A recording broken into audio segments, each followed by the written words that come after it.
When a guy likes you but doesn't like you enough. Let's talk about it. Welcome back to You Will Be Okay, the podcast that helps you stop overthinking, break your toxic dating patterns, and start attracting the love you actually deserve. Today we're talking about one of the most exhausting, confusing dynamics in dating. And this is actually my second time recording this episode. The first time there was some sort of audio issue and I was like, I'm just going to publish it anyway. But then I was like, no, I cannot because this information is too important and I don't want to assault your ears with like the bad sound. It was like I can't even explain it. It didn't sound so good. So here I am, we're doing this again. So we're talking about when someone likes you but doesn't like you enough. When they show up just enough to keep hope alive, but never fully choose you. When you end up stuck in a cycle of wondering, does he like me or not? Like, what am I doing wrong? If you've ever been there, or if you're in it now, if your heart is on a string, just being pulled back and forth, then this episode is for you. Let's talk about the gray zone of the almosts. This is the space between dating and nothingness. The late night texts, the deep talks that don't really lead to commitment. He seems present when you're together, but distant when you're apart. And you start questioning everything. You start analyzing everything. You start reading between the lines, replaying every interaction, every text, convincing yourself that maybe, just maybe, this could be something real. And you're not delusional because there is something there. But let me tell you, this is the point where you need to stop. When you are in that cycle of trying to figure everything out. Because if you follow me on social media, you've heard me say this a million times. But if you're new here, hi, you're gonna hear me say this a million times. If you have to ask, you usually know the answer. You just wish you didn't. And here is something that will save you and would have saved me months and years of heartbreak and just emotional energy spent.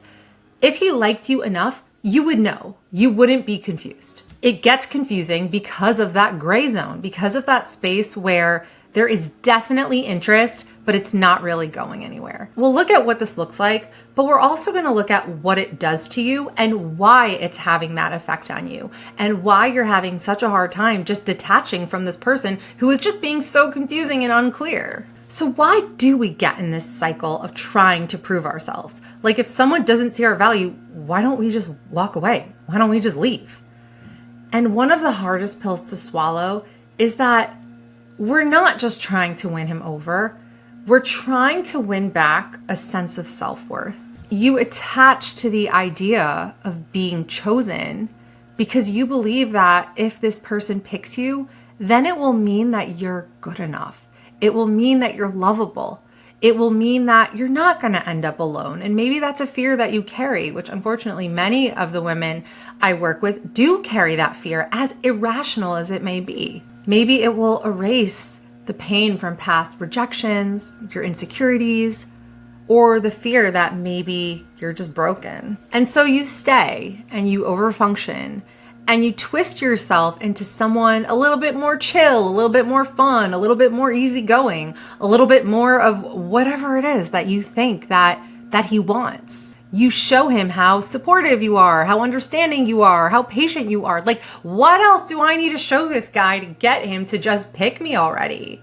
You think that it's all on you. You think that you're just doing something wrong, and if you solve it, then you're going to get this person to want you. And then you're going to be in this amazing relationship and everything will be great. But unfortunately, this is not the foundation for a healthy relationship.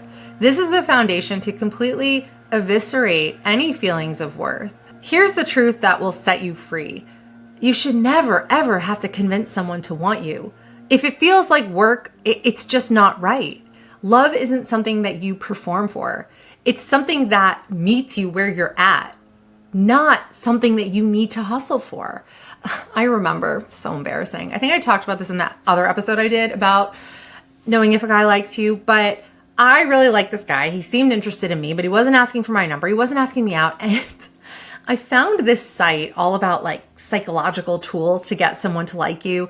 And it said things like, oh, if you wear his favorite color, he's going to associate, liking you because he likes that color. So like his favorite color was blue. So I wore a lot of blue. You should mirror his body language because that makes him, which is true. There is a science to that. Like that is true. But like, if you have to cross your arms because he crossed his arms and stand a certain way because he did in order to get him to like you, like you're on the wrong track here, okay? If it feels like work, it's not for you. So why? Why do we attach onto people who aren't choosing us? What we're really attaching onto is the potential outcome. You don't just want him, you want the dream of what could be. You want the fantasy that you've built in your mind. You want the version of him that shows up for 5 minutes and makes you feel seen.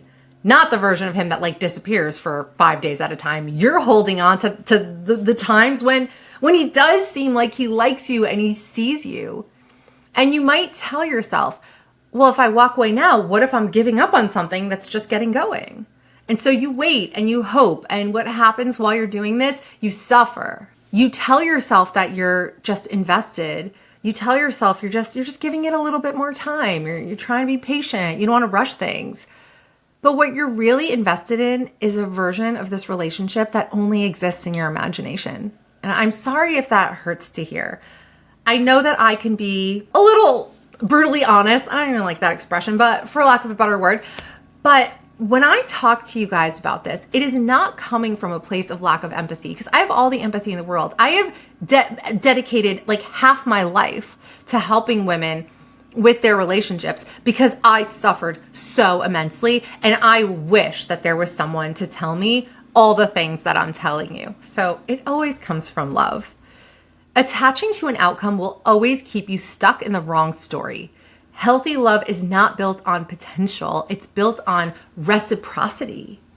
And if the feelings aren't mutual, it doesn't matter how good your intentions are, and it doesn't matter how much effort you put in. If anything, putting in all this effort is just a turnoff, because you're essentially saying subliminally, I don't think I'm worthy of you, so I am going to overcompensate for that and hope that you look beyond that and choose me anyway, even though you're just so much better than me. That's the message that comes across. So let's break down what it looks like when a guy likes you but doesn't like you enough. He might hook up with you, but he won't commit. He might say he misses you. I really miss you. I want to see you. But then he doesn't make any plans, or he only plans things like super, super last minute. If he keeps you in limbo, if he won't define things, if he says he's not ready, but he also doesn't want you to see other people, then he likes you, but he doesn't like you enough. That doesn't make him a villain. It's such a bad attitude to demonize men or to demonize women. It doesn't make him a villain. It just makes him wrong for you. That's it. Here's something very important to realize. It's that sometimes a man is just not in a place where he can be in a relationship. And men and women are different in this regard, because most women can always make space. Most men can't. So it is very possible that he likes you, but he just can't. Maybe he does like you. Maybe he does like you enough. But if he's not committing to you, it doesn't matter. The reasons don't matter. The facts do. And I know that it feels very frustrating, especially if it's someone you connect to. But that's very much a scarcity mindset. And you have to get out of that, because then you're just dating from a place of lack and a place of fear. There are billions of people in this world. You don't need to settle on somebody who can't meet you where you're at, who doesn't feel the same way as you, who doesn't want the same things as you. Do you want to be in a relationship where you had to convince someone to want you, convince someone to want to be with you? This should be an easy choice. This should be a no-brainer. And unfortunately, when a guy doesn't like you enough or can't be with you, most women turn inward, and not in a good way. You start thinking it was your fault. You believe, if only I was prettier, if only I was a little bit more laid back, if I was like the cool girl, if only I was a little more something, then I'm sure he would have committed to me. Then I'm sure he would have stayed. But that is not how real connection works. It's not about being good enough. It's about alignment. And you can't force someone to feel something deeper than they do. And when you try, you just end up betraying yourself. You have to, in life, you have to take 100% responsibility for that which is 100% under your control. And you have to abandon 100% responsibility for that which is not under your control. What's under your control? How you look, Well, within reason. You can't control things like height. You can control looking your best. You can control getting in the best shape. You can control healing your trauma. You can control working on your confidence, on your self-worth. And if you're like, how do I do this? This is what I do. This is what I do with my clients. I have programs at all price points, from like $20 all the way up to a lot more than that.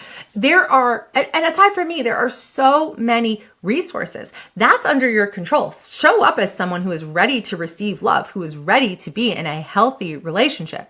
Where you abandon control is you cannot control whatever timeline he's on. You can't control at what point he's going to decide that he needs to take control of his mental health, and he needs to get a handle on all the stress in his life that's preventing him from showing up and being a good partner. He needs to take control over what's under his control, how he feels about you, whether or not he wants to be with you. You can inspire someone by, okay, you show up as your best, and then maybe like he'll be inspired to become his best, but you cannot force someone to do anything. I mean, it's hard enough to control yourself, so forget about controlling other people. When you can live with this mentality, that is where you are in your power. It's just a breeding ground for living in the victim mentality when we just feel like we're the victim of circumstances. Like, it's not fair. I met this guy and I really liked him. He doesn't like me back, and it's just not fair. And there's no good guys out there. And all my friends are getting coupled up and getting engaged and finding people, and I'm the only one, and it's not fair. That is the most disempowering place to be. And I'm not saying that things aren't hard and that things don't suck sometimes. They absolutely do. Nobody knows this more than me. I have been through the ringer. I've been through hell and back multiple times. I didn't just go there one time. Like, this has been a repeating cycle in my life. So I know. But I also know what it's like to live in the land of victimhood and what it's like to live in the land of empowerment. And even when circumstances are hard and difficult, you should always choose to align with being the warrior in your life, the triumphant heroine rather than the tragic victim. It will just make you so much more resilient. It will make you more confident, and it will expedite the process of you getting what you actually want and deserve. You're just gonna have to trust me on this. So what do you do? What do we do here? You have to stop asking what more you can do in order to be chosen, and start asking, why am I trying so hard to earn love in the first place? Where did I learn that I have to work this hard just to feel worthy? So reflect on it. Journal on these things. Journaling is so therapeutic. Some more questions to consider is, what wounds is this dynamic activating in me? Okay? I mean, I'll give you my personal example, and I shared some of this in the episode on how I married my ex, but for me, I went through major ugly duckling syndrome. Speaking of, I'm considering doing an episode on that, but do enough people relate to that experience, like where it warrants an episode? Let me know. Basically, it's about, those of us who took a while to come into ourselves and the scars left behind and how that shows up in our adult dating lives. Anyway, leave a comment, email me, let me know if you want me to do a whole episode on that. Okay, so I definitely went through that. I went through the period of being the only one of my friends who didn't have a boyfriend, being the one that like none of the guys liked, being deemed like the ugly one or the fat one. I mean, I really went through the ringer. And I would have crushes on the cute boys, and they were horrible to me and never chose me. So I adopted this belief that, okay, like I need to get the hot guy. Like that is going to mean that I'm worthy. All I wanted was to be like the other hot girls and the beautiful girls. And then as I got older, and once I finally came into my own and the hot guys were giving me attention, I would latch on to like a certain type, because I still had that old wound within me, and I still needed to prove to myself over and over again that no, I'm not that girl anymore, because I did not want to be anything like her. I wanted no part of her. I wanted no part of her story. I completely disowned her. So there were certain guys who would, especially the really, really hot ones, especially like the classically hot guy. Whenever a guy like that would show me a little bit of interest, but it wasn't clear, I would go into overdrive trying to win him over. It wasn't about him. Most of the time, I didn't even know anything about him. Like the guy in the other story I told, like he was so not for me, but I couldn't see that because he activated that old wound. So that's something to consider. Next, what would it look like to release the fantasy and face the facts? Okay. Next, how can I give myself the closure I never got from him? A lot of the time we just want to know why. Like why? We were so good together. We had so much chemistry. Why didn't he want me? And a lot of the time there is no answer. For my book, I have a book, it's on Amazon. It's like $3 on Kindle. It's called 10 Things Every Woman Needs to Know About Men. And I interviewed so many men for that book. I mean, I did anonymous surveys, I did in-person interviews, and there were so many commonalities like in their answers. It was really interesting. I wonder if it would be the same if like someone wrote a book, 10 Things You Need to Know About Women. But over and over, I'd ask them like, did you ever date a girl and you really liked her? Like you thought she was wonderful, she's great, but for some reason you just didn't want to be with her. You just didn't feel that drive to take it further. And the majority of the men said yes. And then when I asked like why, sometimes they had a tangible reason, like, oh, I didn't really like that she like talked behind people's backs a lot, or sometimes, but most of the time they said it was just a feeling. I don't know, I can't describe it. It was nothing about her. She was wonderful. She was great. Like I wanted to want it more. I just didn't. Now, your first instinct might be to take it personally. Like, oh, yeah, Sabrina, you just proved my point. I wasn't good enough for him. That is just not true. You weren't right for him. Not being right for someone does not mean that you were not good enough for that person. That is a big distinction that most people miss. And I'm sure that you've had the experience of dating a guy and he was great. He was good looking. He was smart. He had a good job. You vibed, but you just didn't feel it. You just didn't feel it. And sometimes we can't explain it. Sometimes there is, something beneath the surface, but a lot of the times it just isn't a match. So you must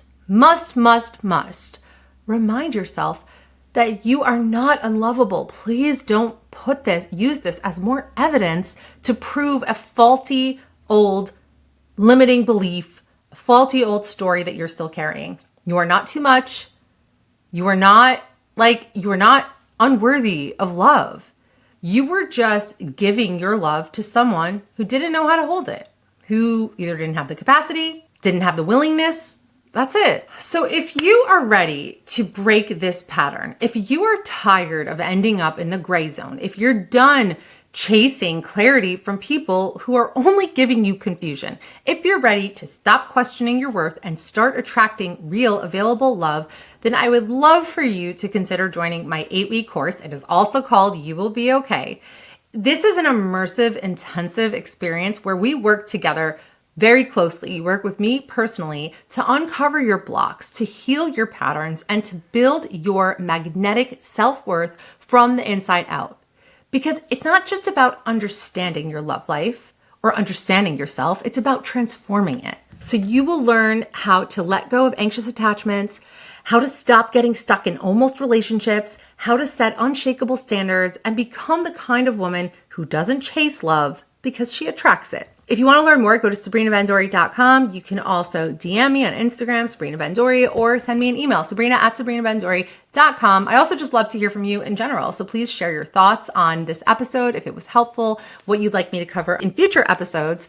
And if this episode resonated with you, please share it with someone who needs to hear it. I feel like we all have that one friend. Remember, you should never have to convince someone to want you. The right person will choose you without hesitation. The question isn't, am I lovable? It's, why am I entertaining someone who can't love me the way that I deserve? You're allowed to want more, and you're allowed to walk away, and you are going to be okay. Until next time, bye.